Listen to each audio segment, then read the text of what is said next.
शुभप्रभात विद्यार्थी मित्रांनो, मी मिसेस सिमरन शेख, आपली मराठी विषयाची टीचर केटॅक शाळेमधून आपले स्वागत करत आहे. मुलांनो, आजच्या आपल्या मराठीच्या तासाला आपण आपल्या पाठ्यपुस्तकातील पाठ क्रमांक 10 पंडिता रमाबाई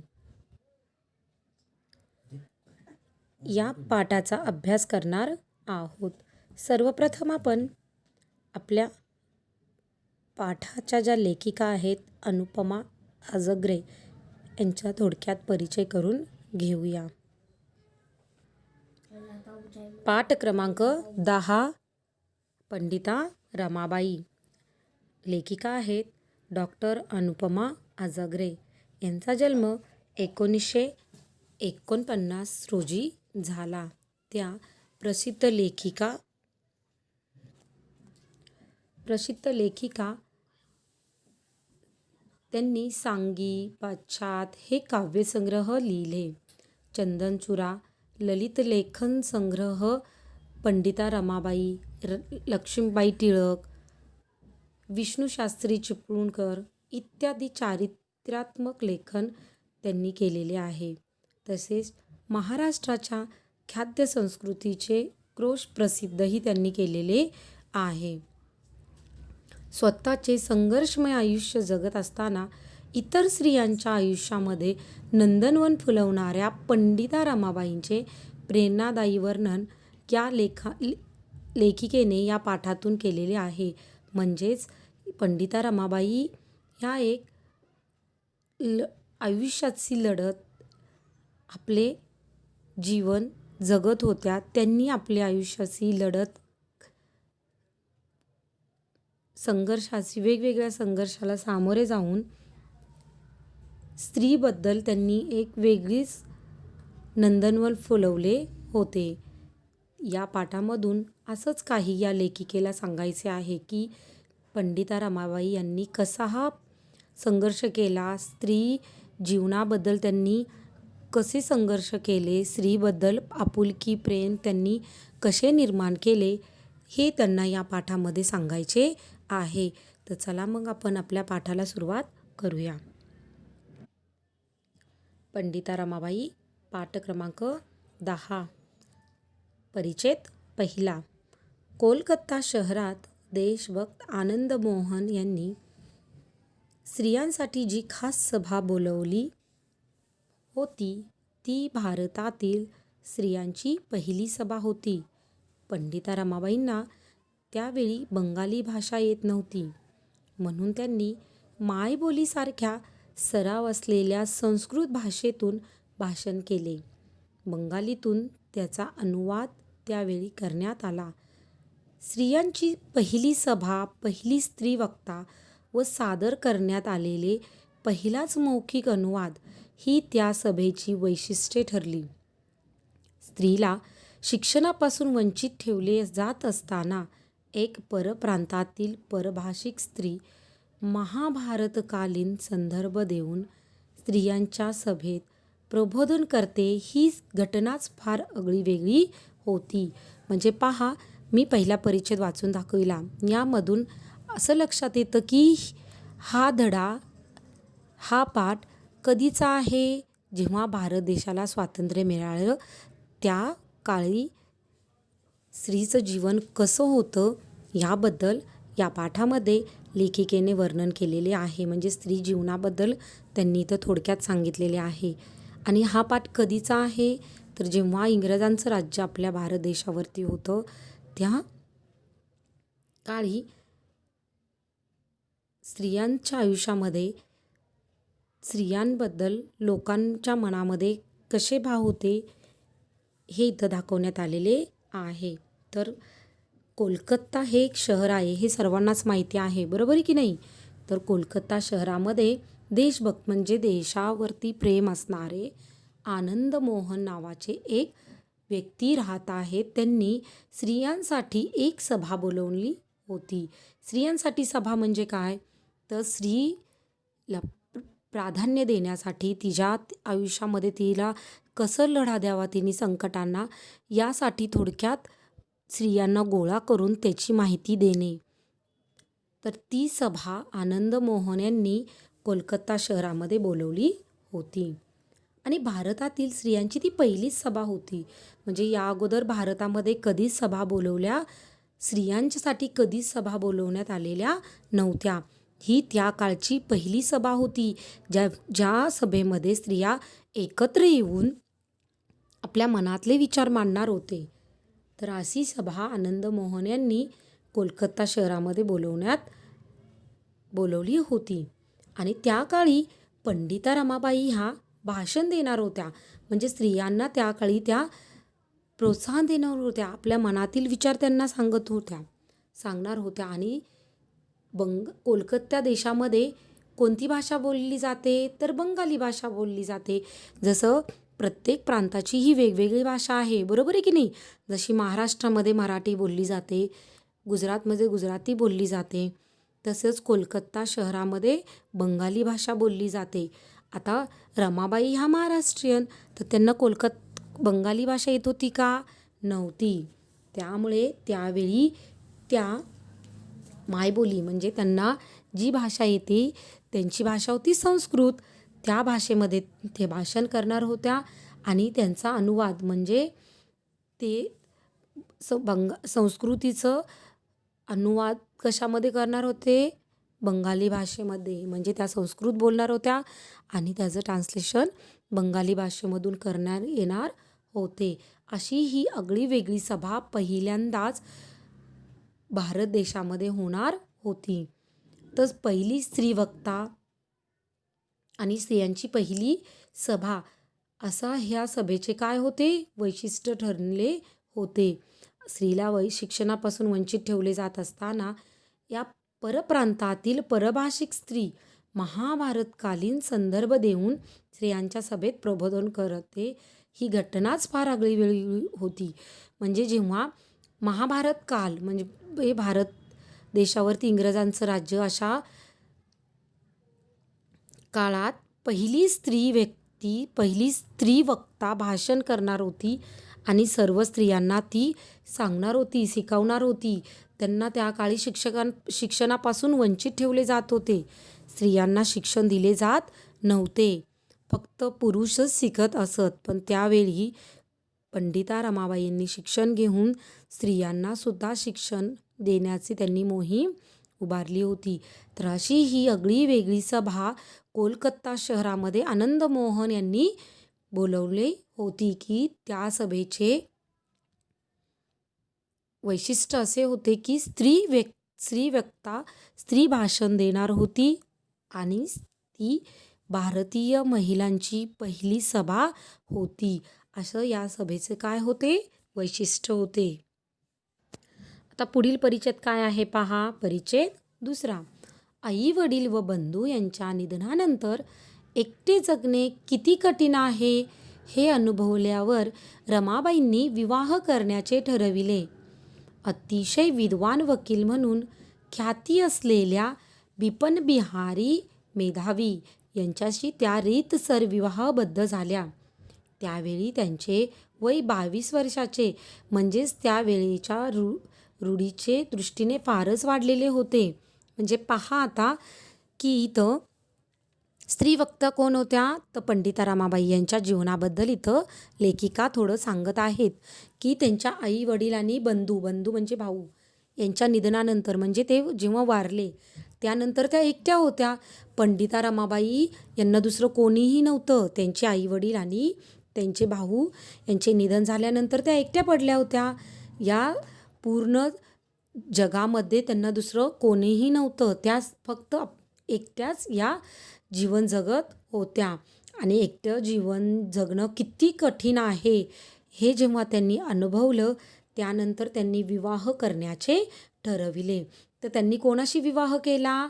कोणाशी लग्न केलं? तर विद्वान वकील, अतिशय ख्याती म्हणजे खूप हुशार असे विद्वान वकील होते. त्यांचं नाव होतं बिपन बिहारी मेधावी. यांच्याशी त्या रीतसर विवाहबद्ध झाल्या. म्हणजे त्यांनी रूढीप्रमाणे त्यांच्याशी काय केलं? लग्न केलं. आणि त्यावेळेस पंडिता रमाबाई यांचे वय किती होते? तर 22 वर्ष होते. म्हणजे त्या काळी लग्न कितव्या वयामध्ये होत तर बालविवाह. खूप लहान वयाचे मुलं मुली असतानाच त्यांचं काय होतं लग्न होत होतं. पहा, तुमच्या घरामध्ये एखादं वृद्ध व्यक्ती असतील तर त्या तुम्हाला सांगतील की ते जेव्हा लहान होते तेव्हा त्यांचं लग्न कधी होत असत तर लहानपणी जेव्हा ते पाळण्यात असतात त्यावेळीच त्यांचं काय होत होतं लग्न होत होतं. आणि आता तर पंडिता रमाबाई किती वर्षाच्या आहेत तर 22. म्हणजे रूढीच्या आणि प्रथेच्या प्रमाणे त्यांचं वय किती होतं खूप जास्त दृष्टीने वाढलेले होते. आता पुढील परिच्छेद काय आहे पहा. विवाहानंतर 2 वर्षांच्या आतच बिपन बापूंचे निधन झाले. महाराष्ट्रातील सुधारकांच्या विनंतीवरून रमाबाई आपल्या तहान्या मुलीला घेऊन पुण्यात आल्या. म्हणजेच की आता रमाबाई या एकट्या होत्या. त्यांच्या आईवडील आणि बंधू यांचे निधन झाल्यानंतर त्या एकट्या पडल्या होत्या. त्यामुळं त्यांनी काय ठरविले की लग्न करायचं, विवाह करायचा. आणि त्यांनी विवाह केला. परंतु विवाहानंतर 2च वर्षांच्या आत बिपन बापू म्हणजे त्यांचे जे पती होते त्यांचं काय झालं निधन झाले. आणि आपली लहान मुलगी जी 2 वर्षाची होती त्यांना घेऊन ते जीवन जगत होते. तेव्हा महाराष्ट्रातील जे समाजसुधारक आहे त्यांनी विनंती केली की त्यांना पुण्यामध्ये येऊन तुम्ही आपल्या लहान मुलीला घेऊन तहान्या म्हणजे लहान मुलीला घेऊन पुण्यात येऊन राहा अशी विनंती समाजसुधारकांनी त्यांना केली. पुढील परिच्छेद काय आहे पहा. त्यांचे पहिले व्याख्यान न्यायमूर्ती रानाडे यांच्या घरी झाले. तिथेच प्रत्येक आठवड्यात एक घरी त्यांचे व्याख्यान व्हावे असे ठरले. बाई माणूस बोलते तरी कशी हे पाहण्याची उत्कंठा प्रत्येक पुरुषाला लागली होती. व्याख्यानाला येणाऱ्याने आपल्यासोबत घरातल्या एका स्त्रीला आणल्याशिवाय प्रवेश मिळणार नाही अशी पंडिता रमाबाईंच्या व्याख्यानाची निमंत्रण पत्रिकेत एक अटच घातलेली असे. अशी आठवण आपल्या सासऱ्यांबरोबर सभेला गेलेल्या काशीबाई कानिटकरांनी लिहून ठेवलेली आहे. म्हणजे पहा की पंडिता रमाबाई ह्या खूप मोठ्या समाजसुधारक होत्या. त्यांनी स्त्रियांसाठी खूप वेगवेगळे कार्यक्रम उभारले होते. आणि भारतातील पहिली स्त्री वक्ता म्हणजे जेव्हा भारत देशाला स्वातंत्र्य मिळालं तेव्हाची पहिली स्त्री की ती स्त्रियांसाठी लढत असत. आणि स्त्रीला शिक्षणापासून वंचित ठेवले जाणाऱ्या समाजात ती स्त्रियांना शिक्षण देत होती. अशा स्त्रीला जेव्हा तिचे आई वडील बंधू वारले तेव्हा तिने लग्न केले. आणि लग्नाच्या 2 वर्षानंतरच तिच्या पतीचे काय झाले निधन झाले. तेव्हा आपल्या ज्या महाराष्ट्रातील जे समाजसुधारक आहेत त्यांनी त्यांना विनंती केली की इकडं आपल्या महाराष्ट्रात येऊन राहा. आणि जेव्हा त्या महाराष्ट्रात येऊन राहिल्या तेव्हा न्यायमूर्ती रानाडे तुम्हाला चित्रामध्ये दिसत आहे पहा, यांनी आपल्या घरी त्यांचे व्याख्यान ठेवले म्हणजे त्यांच्या सभा ठेवल्या. तिथे ते स्त्रियांना बोलवत असत आणि स्त्रियांना रमाबाई शिकवण देत असत की कसं जगावं, कसं लढा द्यावा याचे शिक्षण व्याख्यान त्या तिथं देत असत. आता तिथे असं ठरले होते की आठवड्यातून एकेकाच्या घरी जाऊन व्याख्यान द्यायचे. म्हणजे एकेकाच्या घरी जाऊन स्त्रियांना काय द्यायचं शिकवण द्यायची. आणि रमाबाईंच्या व्याख्यानाची एक अट होती की घरातील जेव्हा पुरुष माणूस व्याख्यानाला येईल तेव्हा त्यांनी घरातील एका स्त्रीला घेऊन यायचे अशी अट तिच्या व्याख्यानाची होती. कारण जेव्हा पुरुष व्याख्यानाला आला आणि त्यांना जर कारण त्यांना एक उत्कंठा होती की बाई माणूस बोलते तरी कसं, कारण या अगोदर कधीही स्त्री सभा झालेल्या नव्हत्या आणि पंडिता रमाबाई या पहिल्या स्त्री वक्ता होत्या. त्यामुळे ती बोलते कशी, सांगते कसं हे ऐकण्याची उत्कंठा सर्व पुरुषांना लागलेली होती. त्यामुळं त्यांना अट अशी होती की घरातील एका तरी स्त्रीला ते घेऊन सभेला येणार. अशा स्त्रीचं अशी काशीबाई कानिटकरांनी लिहून ठेवलेली त्यांची एक आठवण आहे की पंडिता रमाबाईच्या व्याख्यानाच्या निमंत्रण पत्रिकेमध्ये असं लिहिण्यात आलं होतं की एक पुरुषाबरोबर एका घरातील एक स्त्री व्याख्यानाला आलीच पाहिजे अशी अट तिच्या व्याख्यानाची होती. पुढील परिच्छेद काय आहे पहा. स्त्रियांनी शिकले व शिकविले पाहिजे. त्यासाठी आपल्या मातृभाषेचे अचूक ज्ञान प्राप्त केले पाहिजे. शिक्षिका म्हणून उभ्या राहण्यासाठी स्त्रियांना प्रोत्साहन म्हणून शिष्यवृत्त्या दिल्या पाहिजेत, अशी शिफारस त्यांनी हंटर कमिशनरकडे केली. पहा मुलांनो, हे आपल्या पाठाखालील स्वाध्यायामध्ये आलेल्या एका प्रश्नाचं उत्तर आहे की पंडिता रमाबाईंनी हंटर कमिशनरकडे कोणती शिफारस केली. कोणती शिफारस केली की स्त्रियांनी शिकले पाहिजे व त्यांना शिकविले पाहिजे. त्यासाठी आपल्या मातृभाषेचे अचूक ज्ञान प्राप्त केले पाहिजे. म्हणजे स्त्रीने हे शिकलेच पाहिजे आणि शिकलेल्या स्त्रीने दुसऱ्यांना काय केले पाहिजे, शिकविले पाहिजे. आणि त्यासाठी आपल्या मातृभाषेचे म्हणजे आपण जिथे राहतो तिथली जी भाषा आहे, मातृभाषा आहे, त्याचे शिक्षण, त्याचे अचूक ज्ञान प्राप्त झाले पाहिजे. आणि अशा शिक्षकांना शिष्यवृत्त्या म्हणजे पगार, वेतन हे दिले पाहिजे, अशी शिफारस त्यांनी हंटर कमिशनरकडे केली. पुढील परिच्छेद आहे अनाथ, अपंग, विधवा अशा स्त्रियांची सेवा करून त्यांना स्वावलंबी जीवन जगता यावे यासाठी कार्य करण्याचा आपला निश्चय रमाबाईंनी पुणे, मुंबई, अहमदाबाद इथल्या पुढाऱ्यांना व धनवानांना कळविला. पण अशा कार्याची समाजाला काही गरज आहे, हा विचारच काहींना पटला नाही.